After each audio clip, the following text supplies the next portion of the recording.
नमस्कार। जम्मू कश्मीर, लद्दाख, हिमाचल की अहम खबरों के साथ आप सबसे मुखातिब हूं मैं हिना जुबैर। शुरुआत करेंगे इस वक्त की हेडलाइंस से। जम्मू कश्मीर बैंक द्वारा अमृत महोत्सव के तहत नई दिशा नामी पहल, एलजी मनोज सिन्हा ने लिया भाग। जम्मू कश्मीर बैंक की सराहना, बोले 75,000 युवकों को नौकरी के लिए जम्मू कश्मीर बैंक का करता हूं धन्यवाद। खराब मौसम के कारण रोकी गई भारत जोड़ो यात्रा, आज यात्रा पहुंची थी रामबन। जयराम रमेश बोले अब 27 जनवरी को होगी शुरू।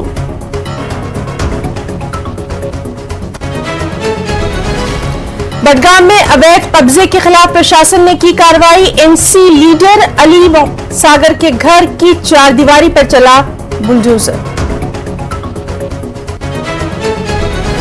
गणतंत्र दिवस के मौके पर जम्मू कश्मीर में कड़ी सुरक्षा, हर आने जाने वाले पर मुस्तैद जवानों की कड़ी नजर, विशेष नाके लगाकर वाहनों की जा रही है गहन चेकिंग। पाकिस्तान एक बार फिर हुआ बेनकाब, पाकिस्तान के भारत विरोधी टूलकिट का पर्दाफाश। गणतंत्र दिवस के मौके पर भारत विरोधी अभियान में हो रहा है टूलकिट का इस्तेमाल।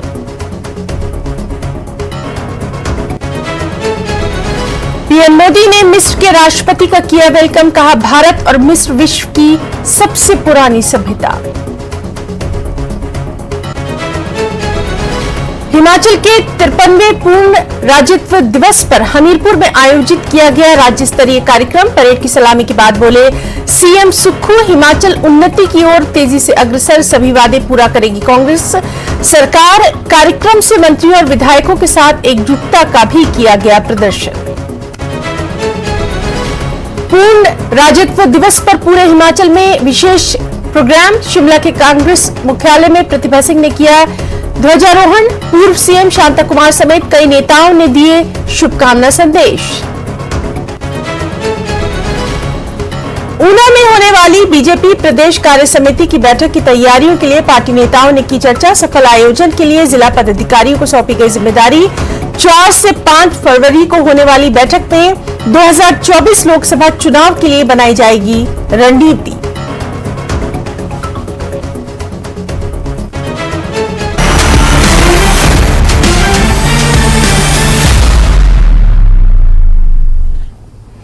शुरुआत करेंगे बेहद अहम खबर के साथ। जम्मू कश्मीर बैंक ने अमृत महोत्सव के तहत नई दिशा नामी पहल की शुरुआत की है।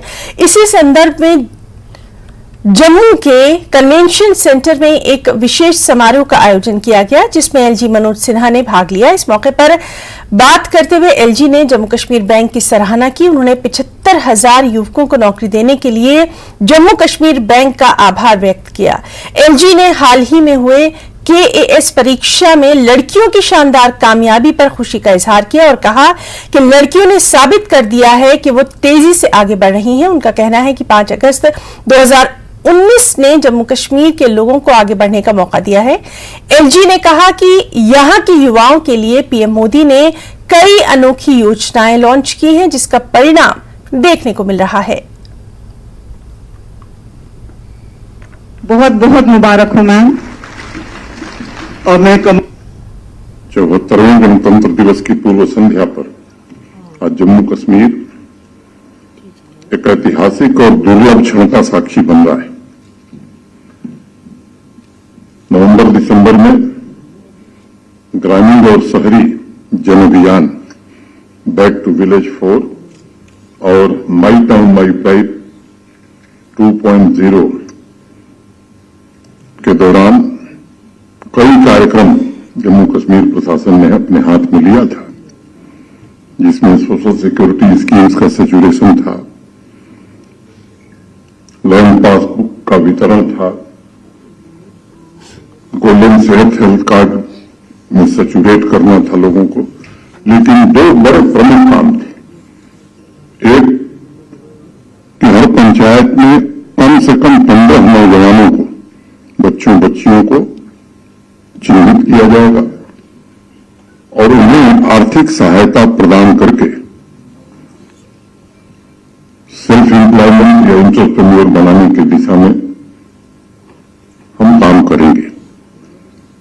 और एक दूसरी बात थी कि हर पंचायत से या हर वार्ड से 20 नौजवान बच्चों को बच्चियों को चिन्हित करना और उन्हें स्किल डेवलपमेंट की ऐसी ट्रेनिंग देना ताकि न केवल वो अपना परिवार चला सके बल्कि कुछ और लोगों को अपने साथ जोड़ सके। और मुझे प्रसन्नता है, आप देखें तो 42 से 90 पंचायतें हैं, यह आंकड़ा कुल 62-63 हजार होता है, लेकिन उस लक्ष्य को पार करते हुए 75,000 युवा बच्चों बच्चियों को या बहनों भाइयों को स्वरोजगार या मैं कहूं कि नया एंटरप्रेन्योर बनने का अवसर बैंकों के सहयोग से मिला है। 900 करोड़ रुपए अकेले जम्मू कश्मीर बैंक में, जैसा प्रबंध निदेशक ने बताया कि 75,000 में से 90% लोगों को जम्मू कश्मीर बैंक ने ही फाइनेंस उपलब्ध कराया है। मैं जम्मू कश्मीर बैंक के प्रति हृदय से आभार व्यक्त करता हूं अपनी ओर से, जम्मू कश्मीर प्रशासन की ओर से और जम्मू कश्मीर की आवाम की तरफ से। आए दिन अखबारों में लोगों के बयान हम पढ़ते हैं तो कहते हैं साहब जम्मू कश्मीर में कुछ हो नहीं रहा है। आज मैं बड़ी जिम्मेदारी से जोर देकर के बात कहना चाहता हूं, 1 करोड़ 30 लाख की आबादी में देश के किसी दूसरे हिस्से में चले जाइए, 75,000 लोगों को एक साथ स्वरोजगार के लिए धन मैं नहीं समझता हूं कि देश के किसी हिस्से में उपलब्ध हुआ।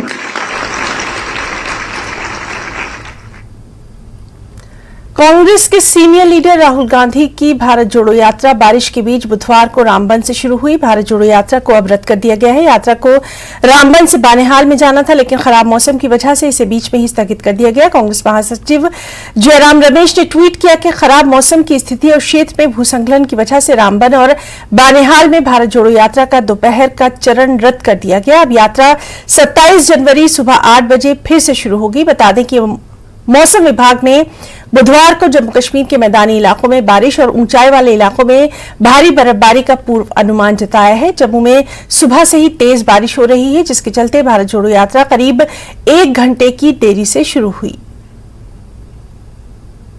जी, आज राहुल गांधी ने चेंज कर दिया शेड्यूल। देखिए, आज जो हमारा शेड्यूल था वो रामबन में 5-6 किलोमीटर जो मार्केट थी इसमें चलना था, क्योंकि नाइट से हम उधमपुर करके हम पहुंच गए थे चंद्रकूट और चंद्रकूट से हमें यहां से चंद्रकूट से रामबन आना था। तो रामबन का तो बारिश में भी बहुत अच्छा हुआ, लोग हजारों की तादाद में आए थे, बहुत जबरदस्त पद यात्रा हुई। लेकिन अभी एडमिनिस्ट्रेशन ने मना किया, पंथाल में पत्थर आ रहे हैं। रात को भी बड़े बोल्डर आए थे तो एक बंदे की जान भी गई और कुछ जख्मी भी हुए थे। आगे मौसम खराब है, बारिश बहुत हो रही है। तो अब यहां से प्लान ये हुआ कि राहुल गांधी जी जम्मू जाके फ्लाइट में श्रीनगर जाएंगे और 27 सुबह जो है 9 बजे बनिहाल से यात्रा रिज्यूम होगी कश्मीर की तरफ। ऑलरेडी हमारा जो यात्रा था रामबन में तो हमने कंप्लीट किया। अब यात्रा बनिहाल से पहले चलनी थी 10 किलोमीटर लास्ट तक, बनिहाल टनल तक। तो वो लोग भी वेट कर रहे थे, बहुत जबरदस्त भीड़ थी वहां, लेकिन बारिश और मौसम के कारण जो रास्ता बंद हुआ उसकी वजह से काफी देर हम रुके रहे, 2-3 घंटे। तो एडमिनिस्ट्रेशन ने, ये तो पुलिस एंड एडमिनिस्ट्रेशन ने मना किया कि हम आगे पत्थर आ रहे हैं तो हम आपको एडवाइस करते हैं कि आप नहीं जाइएगा। तो श्रीनगर से वो बनिहाल आके फिर यात्रा वैली की तरफ रिज्यूम होगी, उसी पॉइंट से जहां से हमको यात्रा चलानी थी 27 तारीख को, क्योंकि 26 हाफ डे है, रिपब्लिक डे है, तो इसलिए नहीं तो कल ही शुरू होती। अब 26 जो है हाफ डे है, रिपब्लिक डे है, इसलिए 27 सुबह 9 बजे बनिहाल में पूरा अपना यात्रा चलेगी। उसके बाद टनल क्रॉस करके वैली में जाएगी। रसूल वानी कह रहे हैं कि राहुल गांधी ने अपना जो बानहाल का आज का प्रोग्राम है उसको कैंसिल कर दिया है। जम्मू चले गए हैं, जम्मू से वो श्रीनगर जाएंगे और श्रीनगर से फिर बानहाल आएंगे और वहां से फिर यात्रा रिज्यूम होगी और श्रीनगर में जितने कार्यक्रम है उनको भी वहां पे किया जाएगा। कैमरामैन नारायण के साथ में समीर भट्ट, न्यूज 18 रामबन जम्मू। एक और अहम खबर, बडगाम के हुमहामा में अधिकारियों ने नेशनल कॉन्फ्रेंस के नेता अली मोहम्मद सागर के आवास की चारदीवारी को गिरा दिया है। बताया गया है कि ये मकान अली मोहम्मद सागर का है। हमारे संवाददाता आबिद हुसैन की ये ग्राउंड रिपोर्ट देखिए। इंतजामिया जिस तरह से लगातार खाचरई और स्टेट लैंड को रिट्रीव कर रहा है और ज़िला के मुख्तलिफ मकामात पर यह कार्रवाई हो रही है। इसी सिलसिले में हुमामा बडगाम में भी आज ये कार्रवाई हो रही है। और मेरे सामने आप ये देखिए, ये जो इमारत है, ये डिमोलिशन ड्राइव है, एंटी एनक्रोचमेंट ड्राइव है, ये एनसी लीडर अली मोहम्मद सागर के उनकी रिहाइश घर पर चल रही है। उनका जो रिहाइश का बाउंड्री वॉल है वो हटाया गया है। मैं अपने साथी से गुजारिश करूंगा, ये तस्वीरें आपको दिखाइए, ये तस्वीरें हैं। और सामने जो आप ये इमारत देख रहे हैं इसको भी हटाया जा रहा है। और ये बताया जा रहा है जो सामने इमारत है ये उनकी अहलिया के नाम है और इंतज़ामिया यहाँ आई है और यहाँ पर जो एंटी एनक्रोचमेंट ड्राइव है वो चलाई जा रही है। यहाँ पर कुछ देर यहाँ पर जो तहसीलदार बडगाम हैं उनकी क़यादत में ये ड्राइव चलाई जा रही है। यहाँ पर अब बोर्ड भी लाया जा रहा है और इसको यहाँ पर नस्ब किया जाएगा। आप देखिए, इस बोर्ड को यहाँ पर नस्ब किया जाएगा, स्टेट खाचरई लैंड सर्वे नंबर तहसीलदार बडगाम। तो उनकी क़यादत में ये जो ड्राइव यहाँ पर चलाई गई है, आप ये तस्वीरें पहले आप देखिए, ज़िला भर में या वादी भर में जिस तरह से ये कार्रवाई अंजाम दी जा रही है। अब जो इसमें बड़े बड़े चेहरे उनका नाम सामने आ रहा है क्योंकि एनसी लीडर अली मोहम्मद सागर की रिहाइश के पास ये ड्राइव चल रही है और उनसे मुंसलिक उनके साथ जो मुंसलिक 2 कनाल अराजी है उसको रिट्रीव किया जा रहा है। उनकी रिहाइश गाह का बाउंड्री वॉल ये हटाया जा रहा है, उनका गेट वगैरह। और सामने ये जो बिल्डिंग है ये भी बताया जा रहा है कि ये भी स्टेट लैंड में है और इसे भी अभी कुछ देर में इसको भी डिमोलिश किया जाएगा। लेकिन जैसे इंतज़ामिया कह रही थी, क्लियर एंड लाउड मैसेज है, जहाँ कहीं भी स्टेट लैंड है, जहाँ कहीं भी खाचराई है, उसे रिट्रीव किया जाएगा। और ये आप तस्वीरें देख रहे हैं जैसे लगातार वादी भर में ये कार्रवाई अंजाम दी जा रही है। और इस बीच कई जो चेहरे हैं, कई लोगों से अब तक अराजी रिट्रीव की गई है और उसी सिलसिले में यहाँ पर भी ये कार्रवाई अंजाम दी जा रही है। और यहाँ पर 2 कनाल अराजी रिट्रीव की जा रही है। आप देखिए किस तरह से यहाँ पर जो बाउंड्री वॉल है या गेट वगैरह है इसको डिमोलिश किया गया है। ये आप तस्वीरें देख रहे हैं न्यूज़ 18 पर, क्योंकि इंतज़ामिया का कहना ही है, क्लियर एंड लाउड मैसेज है सरकार की, जहाँ कहीं भी खाचराई हो या स्टेट लैंड हो उस वहाँ से उसको जहाँ पे भी गैर कानूनी कब्जा खाचराई या स्टेट लैंड पे किया गया है उसको हटाया जाएगा। और यहाँ पर ये कार्रवाई अंजाम दी जा रही है। तहसीलदार बडगाम की क़यादत में ये कार्रवाई अंजाम दी जा रही है। यहाँ पर पुलिस एहलकार भी मौजूद है और रेवेन्यू डिपार्टमेंट के एहलकारान जिन्होंने पहले ही यहाँ पर सर्वे की थी और उसके बाद आज यहाँ पर ये कार्रवाई अंजाम दी जा रही है। जैसे मैंने पहले ही कहा कि 2 कनाल जो अराजी है उसको रिट्रीव किया जा रहा है। ये आप देखिए डिमोलिशन ड्राइव लगातार जारी है। अली मोहम्मद सागर की रिहाइश गाह पे ये मंजर है। और मैं आपको फिर से बता दूं, ये बताया जा रहा है कि ये जो प्रॉपर्टी है उनकी अहलिया के नाम है, लेकिन अभी तक क्या कुछ तस्वीर साफ है किसके नाम की ये है वो अभी ये पूरा पता नहीं चला। लेकिन ये क्लियर है उनकी रिहाइश है, उनकी रिहाइश गाह पे ही ये डिमोलिशन ड्राइव अंजाम दी जा रही है। जैसे मैं आपको फिर से बता दूं, लगातार ये कार्रवाई अंजाम दी जा रही है और अब तक कई हज़ार कनाल अराजी जो स्टेट लैंड है या खाचर है उसको रिट्रीव किया गया है और उसी सिलसिले में ये कार्रवाई अंजाम दी गई है। और हाल ही में जो सरकार ने ऑर्डर जारी किया था कि 31 जनवरी तक स्टेट लैंड और खाचराई से गैर कानूनी कब्जा हटाया जाएगा और उसे रिट्रीव किया जाएगा। न्यूज़ 18 के लिए हुमामा बडगाम से मैं आबिद हुसैन। और ब्रेक के बाद खबरों में आगे बढ़ेंगे। गुलमर्ग में ताजा बर्फबारी हो रही है, इसकी वजह से यहां 2 फीट से ज्यादा बर्फ जमा हो गई है। कंगडूरी और अफरवट में करीब 3 फीट बर्फ जमा हो गई है। टनमर्ग और अन्य मैदानी इलाकों में भी बर्फबारी हुई है, कई इंच तक बर्फ जमा है। गुलमर्ग में ताजा बर्फबारी से यहां आए सयाह बेहद खुश नजर आ रहे हैं। यहां का जायजा लिया हमारे साथी मुनीर हुसैन हुर्रा ने।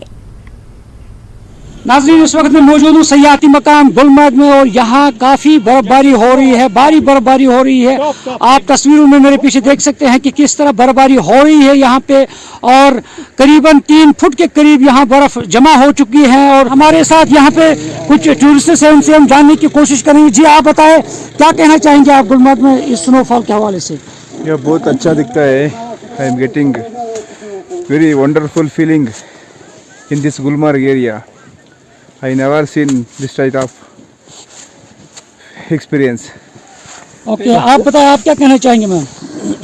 It's very too cool. We are very enjoying. इतना है कि ये काफ़ी खुश हैं ये सयाह जो कह रहे हैं कि ये खूब लुत्फ ले रहे हैं इस गुलमर्ग की इस वादी में, हसीन वादी में। दीगर मैदानी इलाकों में भी बर्फबारी हो रही है और इस तरह गुलमर्ग में जिस तरह लोग चाहते थे कि यहाँ बर्फबारी हो और वो बर्फबारी हो रही है, क्योंकि अभी फरवरी में यहाँ खेलो इंडिया की यहाँ गेम्स भी होंगे, विंटर गेम्स जो होती है वो होंगे और इस सिलसिले में उसके लिए भी तैयारियां जो है वो शदुमत से जारी है। और इस तरह से जो फरवरी में खेलो इंडिया है इसके लिए ये बर्फबारी होना काफ़ी मुफीद साबित होगी, क्योंकि वो बर्फ पे ही विंटर गेम्स खेली जाती है। आप देखा कि किस तरह सयाह जो है वो काफ़ी खुश नजर आ रहे हैं और इस गुलमर्ग की इस हसीन वादी के अंदर जो लाइव स्नोफॉल हो रहा है खुश है। ये देखिए आप किस तरह इस लाइव स्नोफॉल में ये मजा ले रहे हैं। और आप मेरे पीछे ये तस्वीर देख रहे हैं कि इस गाड़ी के ये जो बर्फ में गाड़ी है, 2 गाड़ियां यहाँ पे है मेरे पीछे, आप देख सकते हैं कि किस तरह से ये गाड़ी 2 है, इन पे कितनी बर्फ जमा हुई है, बर्फ के अंदर ये ढक गई है ये गाड़ियां। और इस तरह से भारी बर्फबारी हो रही है। आज काफी यहाँ पे विंड भी है और काफी धुंध भी है और दोनों के लिहाज से गुलमर्ग गंडोला है आज दिन भर के लिए वो मअतल बंद कर दिया गया है और एहतियाती तौर पे।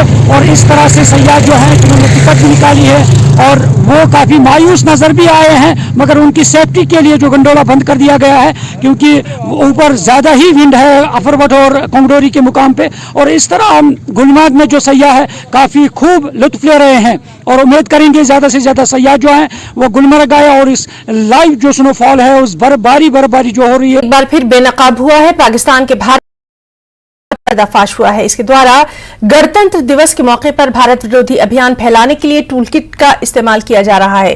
रेडियो पाकिस्तान समेत विभिन्न संगठनों के द्वारा प्रोपेगेंडा किया जा रहा है।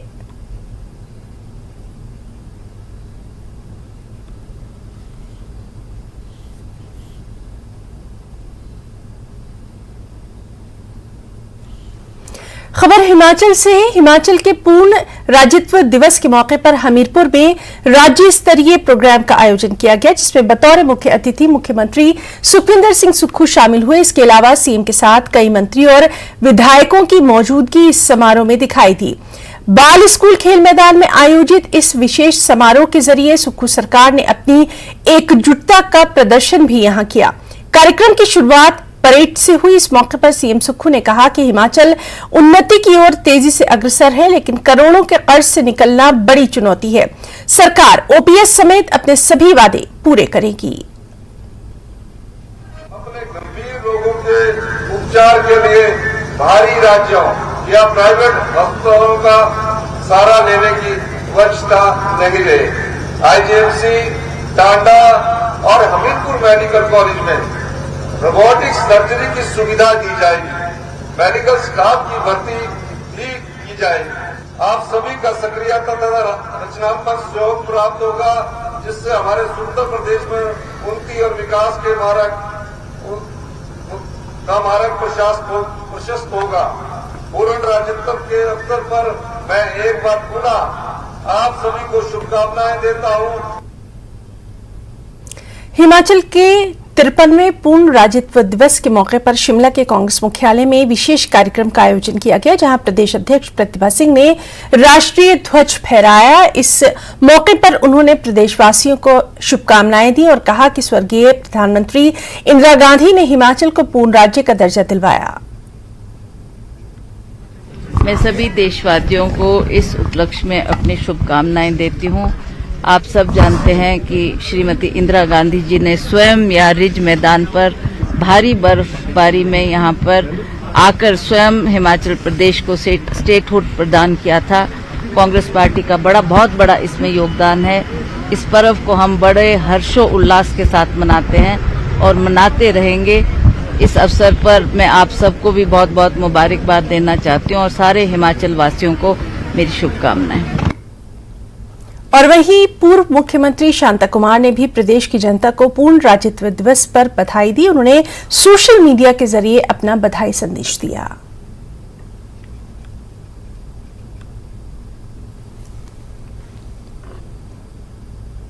शिमला में कांग्रेस के राष्ट्रीय प्रवक्ता अखिलेश प्रताप सिंह ने पूर्ण राज्यत्व दिवस की शुभकामनाएं दी। साथ ही भाजपा पर हमला बोला। उन्होंने कहा कि देश को आर्थिक, राजनीतिक और सामाजिक तौर पर तोड़ने वाले भाजपा सरकार के मंसूबों को कामयाब नहीं होने दिया जाएगा। 1947 से 2014 तक भारत सरकार ने 55 लाख करोड़ रुपए का कर्जा लिया, जिसे मोदी सरकार ने 9 साल के कार्यकाल में 101 लाख करोड़ रुपए तक पहुंचा दिया। कल से कांग्रेस पूरे देश में हाथ से हाथ जोड़ो कार्यक्रम शुरू करने जा रही है, जो 2 महीने चलेगा। राहुल गांधी की भारत जोड़ो यात्रा को अपार जन समर्थन मिल रहा है। हिंदुस्तान के हर राज्यों के मुख्यालयों पे भारतीय राष्ट्रीय कांग्रेस के तरफ से एक प्रेस कॉन्फ्रेंस किया जा रहा है। उसका कारण ये है, उसका करने का लक्ष्य ये है कि कल दिनांक 26 जनवरी से पूरे देश में 2 महीने के लिए कांग्रेस हाथ से हाथ जोड़ो कार्यक्रम चलाने जा रही है। राहुल जी की भारत जोड़ो यात्रा जो आज 132 दिन हुए और लगभग 3900 किलोमीटर वो यात्रा चल चुकी है। उस यात्रा में जो अपार स्नेह और प्यार देश की जनता का हर प्रकार से मिलता गया और राहुल जी ने इस यात्रा के माध्यम से इस देश को जागृत कर दिया कि जो इस देश को आर्थिक, सामाजिक या राजनीतिक रूप से बांटने वाली शक्ति दिल्ली की जो सत्ता पे बैठी है, आदरणीय मोदी जी और उनकी बीजेपी, उनके मंसूबों को नहीं कामयाब होने देना है। क्योंकि ये देश का विकास, इस देश की आर्थिक विषमताएं, इस देश की सामाजिक विषमताएं, इस देश की राजनीतिक विषमताएं यदि रहेंगी तो हम विकास उस गति से नहीं कर पाएंगे और समस्याएं बढ़ती जाएंगी। न्यूज 18 से खास बातचीत में कांग्रेस के राष्ट्रीय प्रवक्ता अखिलेश प्रताप सिंह ने क्या कुछ कहा है, आइए आपको दिखाते हैं। कांग्रेस 26 जनवरी से हाथ जोड़ो अभियान की शुरुआत करने जा रही है और इसको लेकर आज जो है देश भर में जो है प्रेस कॉन्फ्रेंस कांग्रेस के नेता कर रहे हैं। हिमाचल प्रदेश की राजधानी शिमला में जो कांग्रेस के राष्ट्रीय प्रवक्ता हैं अखिलेश प्रताप सिंह यहां पर पहुंचे हैं। सर, मकसद तो आपने बता दिया, क्या हम ये समझे कि ये 2024 के चुनावों की तैयारी है कांग्रेस की? एकदम, क्योंकि देखिए चुनाव के अवसर में ही आप एक बेहतर भविष्य चुन सकते हैं। विधानसभा में हिमाचल ने बेहतर भविष्य चुन लिया, अब लोकसभा की बारी है। और जिस प्रकार से हिमाचल प्रदेश के मुख्यमंत्री जी सुक्खू साहब और हमारी प्रदेश अध्यक्षा जी लगी हुई हैं, जिस दिन से विधानसभा में जीत हुई है उस दिन से ही अगली लोकसभा की जीत की तैयारी में लोग जुट गए हैं। जनता के बीच में जाकर के हमें पूरा विश्वास है कि हिमाचल इस जीत को दोहराएगा नहीं, इस प्रचंड जीत के रूप में लोकसभा में यहां से जनादेश देगा। क्या मूल मंत्र है सर? 2019 में भी इसी तैयारी के साथ कांग्रेस आई थी। अब आप क्या समझते हैं कि किस आधार पर जो है जनता कांग्रेस को वापस सत्ता में लाएगी? जिस आधार पे हिमाचल में हम जीते हैं। या तो कह रहे कि ओपीएस से जीते हैं। देखिए, हम जनता की बात से जीते हैं ना, हम जनता के काम से जीते हैं। हम सिर्फ इवेंट बना के नहीं चलते हैं। कांग्रेस का लक्ष्य सेवा, बेहतर सरकार देना, लोगों का जीवन यापन। तो खबरों में फिलहाल इतना ही। नमस्कार।